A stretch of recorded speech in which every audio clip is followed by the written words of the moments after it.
ওম নমঃ শিবায়। আজকের মহাবাক্যের তারিখ 7ই আগস্ট 1967। দ্বিতীয় পর্ব। বাবা বোঝান, হে বাচ্চারা, এখন গাফিলতি ছাড়ো। মায়া বড়ই শক্তিশালী। তোমরা যুদ্ধের ময়দানে রয়েছ। তোমরা আত্ম অভিমানী হও। আত্মা আর পরমাত্মার এটা হলো মেলা। গায়নও রয়েছে, আত্মা আর পরমাত্মা আলাদা থাকে বহুকাল। তারও অর্থ কেউই জানে না। তোমরা এখন জানো, আমরা আত্মারা বাবার সাথে থাকি। শান্তিধাম হলো আত্মাদের ঘর।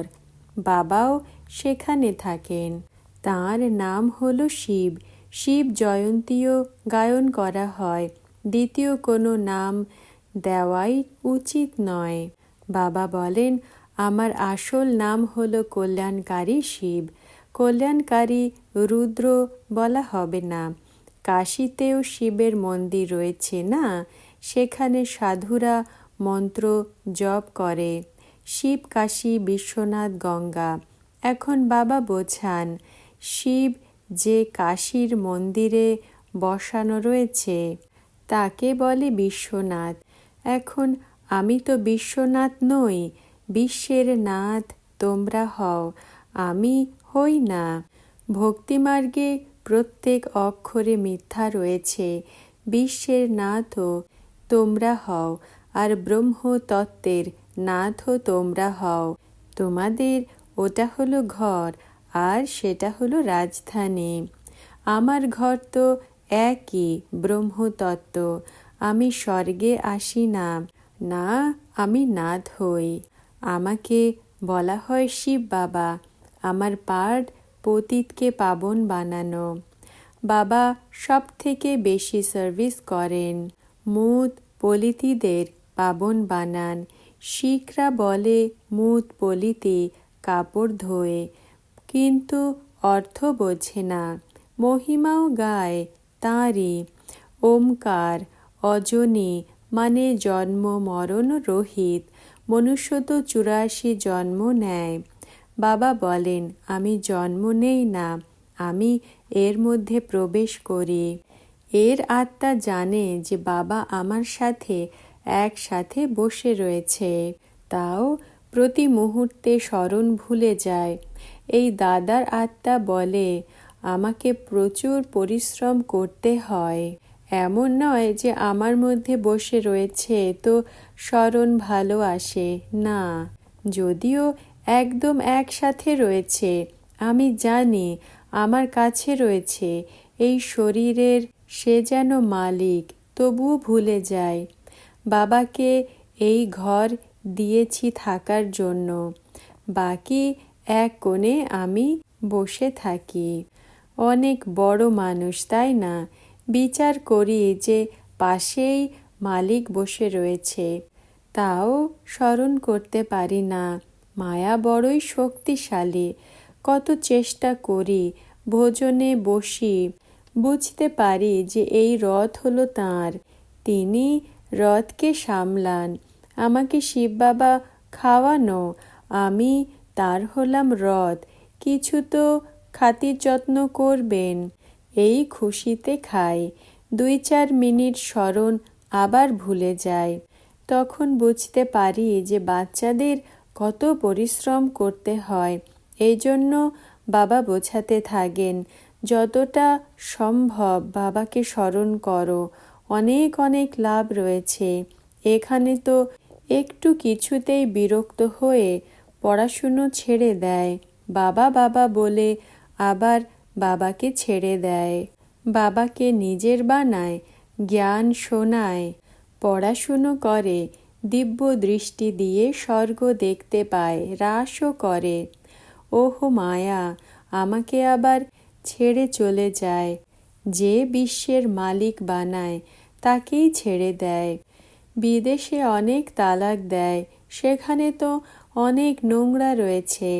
এখন তোমাদের নোংরা থেকে বের করা হয়, রাস্তা বলে দেওয়া হয়। এমন নয় যে হাত ধরে নিয়ে যাওয়া হয়, এই চোখ তো আর অন্ধ নয়। হ্যাঁ, জ্ঞানের তৃতীয় নেত্র না হবার কারণে হলে অন্ধ। এখন আত্মা বলে যে আমাদের চোখ খুলে গেছে, জ্ঞানের তৃতীয় নেত্র তোমাদের প্রাপ্ত হয়। তোমরা সৃষ্টির আদি মধ্য অন্তকে জানো। এই 84 চক্র বুদ্ধিতে ঘোরা উচিত। তোমাদের নাম হলো সদর্শন চক্রধারী, এও বাবা বোঝান। এক বাবাকেই স্মরণ করতে হবে, দ্বিতীয় কারোরই স্মরণ না থাকে। শেষের দিকে এই অবস্থা থাকবে। যেমন স্ত্রীদের পুরুষের সাথে লাভ হয়, যখন সে মারা যায় তো তার সাথে চিতাতে বসে যায়, ব্যাস আমি এই পতির সাথে আবারও মিলব, এই ভাবনা পুরো হয়। কিন্তু নাম রূপ দেশ কাল সব বদলে যায়, তো তাদের কত লাভ থাকে। এখানে তোমাদের কোনো ওই চিতার ওপরে চড়তে হবে না, তোমাদের জ্ঞান চিতাতে বসে বাবার স্মরণে এই শরীর ছাড়তে হবে। তবুও তিনি হলেন পতিদেরও পতি, বাবারও বাবা। তার ওপরে কত ভালোবাসা হওয়া উচিত। এতটা লাভ রয়েছে বাবার সাথে। উঠতে বসতে তাকে স্মরণ করতে হবে। স্ত্রীর পতির সাথে অনেক প্রেম হয়, পতিরও স্ত্রীর সাথে প্রেম হয়। সে প্রেমবতী তো এ প্রেমবতা হয়। এমন অনেক ঘরে হয়। স্ত্রী পুরুষ তথা পরিবার বড় ভালোবেসে নিজেদের মধ্যে থাকে, যেন স্বর্গ লেগে রয়েছে। 5-6টা বাচ্চা একসাথে থাকে। সকালে উঠে সবাই পূজাতে বসে, কোনো ঝগড়া আদি ঘরে হয় না, এক রস থাকে। এখানে তো একই ঘরে কেউ রাধাস্বামী, কেউ আবার ধর্মকেই জানে না। একটু কিছুতেই ক্রোধ এসে যায়। তো বাবা বলেন এই অন্তিম জন্ম পুরো পুরুষার্থ করতে হবে। নিজের পয়সাও সফল করে নিজের কল্যাণ করাও, তো ভারতেরও কল্যাণ হবে। তোমরা জানো যে আমরা নিজের রাজধানী শ্রীমতে আবারও স্থাপন করি স্মরণের যাত্রার দ্বারা। আর সৃষ্টির আদি মধ্য অন্তকে জানলে আমরা চক্রবর্তী রাজা হয়ে যাব। এরপর আবার নিচে নামা শুরু হবে। আবার অন্তে বাবার কাছে এসে যাব। শ্রীমতে চললেই উচ্চ পদ পাব। এক তো বলেন যে পবিত্র হও, অপবিত্র মনুষ্য পবিত্র দেবতাদের আগে মাথা ঠেকায়, তো পবিত্র নির্বিকারী হওয়া ভালো, তাই না? এই সময় সব মনুষ্য হলো মুত পলিতে জানোয়ার, তবুও মনুষ্য থেকে ভালো। ময়ূরের কেমন চোখের জল থেকে গর্ভ হয়। বলে যে এ ভারতের উঁচুর থেকে উঁচু পাখি, সুন্দরও হয়, ডান্সও ভালো করে, তাকে ন্যাশনাল বার্ড বলে। আজকাল তো দেখো হনুমান, বাদর আদিরও পূজা করতে থাকে।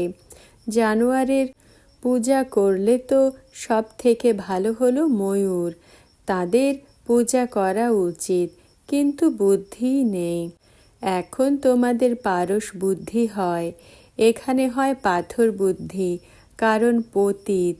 সেখানে কেউ পতিত হয় না। দেবী দেবতারাও খুব অল্প হয়, সেখানে ধীরে ধীরে বৃদ্ধি হয়। দেবতাদের হলো ছোট ঝাড়, 9 লাখ, এরপর কত বৃদ্ধি হয়ে যায়। আত্মারা সব নামতে থাকে। এখন তো 350 কোটি আত্মারা সব হলো অ্যাক্টার্স। এটা পূর্ব নির্মিত খেলা। আচ্ছা, আত্মিক বাচ্চাদের স্মরণ, স্নেহ আর নমস্কার। আজকের বরদান, লাকি স্টার ভব। ব্যাখ্যা: এখন এমন সময় আসতে চলেছে যে সমস্ত খড়ের গাদায় আগুন লাগবে। সমস্ত বিশ্বের সর্ব আত্মাদের শক্তির দান দিতে হবে। এতটা জমা করতে হবে যে নিজেও নিজেকে চালাতে পারো আর অন্যকেও শক্তি দিতে পারো। যার কাছে স্টক জমা হবে সেই লাকি স্টার্সের রূপে বিশ্বের আত্মাদের মাঝখানে চমকাবে। ওম নমঃ শিবায়।